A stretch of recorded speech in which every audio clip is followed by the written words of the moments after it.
দলের মোট আয় হয়েছে 15,65,94,842। আমি আবারও বলছি 15,65,94,842। আর দলটির ব্যয় হয়েছে 4,80,04,823।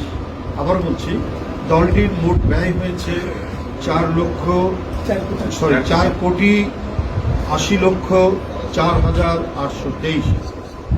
আপনারা অনেক সময় প্রশ্ন করেন যে আমাদের আয়ের উৎসটা কি, সেটাও আমরা এখানে জানিয়ে দিয়েছি।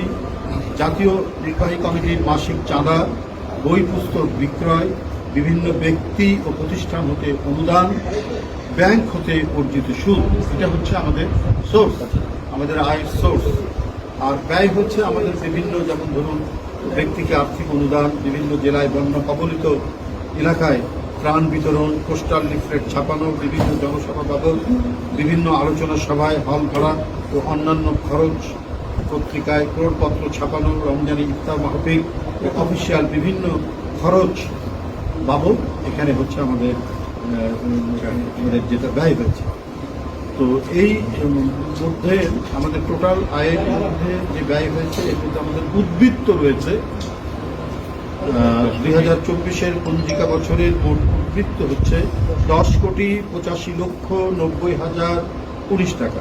আমি আবারও বলছি 10,85,90,019 টাকা, যা ব্যাংকে গচ্ছিত আছে। বন্ধুরা, নির্বাচন কমিশনের বিধান অনুযায়ী এটি প্রতি বছর 31শে জুলাইয়ের মধ্যে আমরা দলের আয় ব্যয়ের প্রতিবেদনটি এখানে জমা দেই।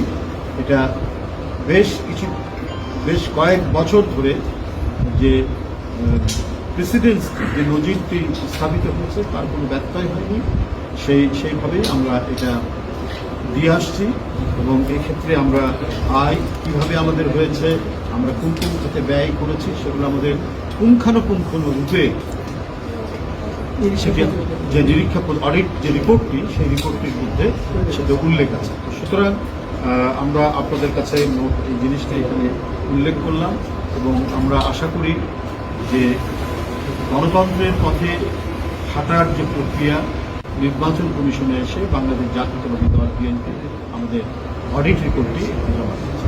বন্ধুরা, আপনারা জানেন ইতিপূর্বে এই নির্বাচন কমিশন তার যে প্রাতিষ্ঠানিক স্বাধীনতা, সেই স্বাধীনতা হারিয়ে ফেলেছে। প্রতিষ্ঠানটি হয়েছিল নির্বাহী বিভাগ তথা নির্বাহী বিভাগের যিনি প্রধান, এবং যে নির্বাহী বিভাগটি একেবারেই অনির্বাচিত এবং অনেকটা গায়ের জোরে, ফ্যাসিবাদী ক্ষমতার জোরে ক্ষমতায় ছিলেন, তাদের যে ফ্যাসিবাদী যে অস্ত্রের একটি প্রতিষ্ঠান হিসেবেই তারা গড়ে তোলার চেষ্টা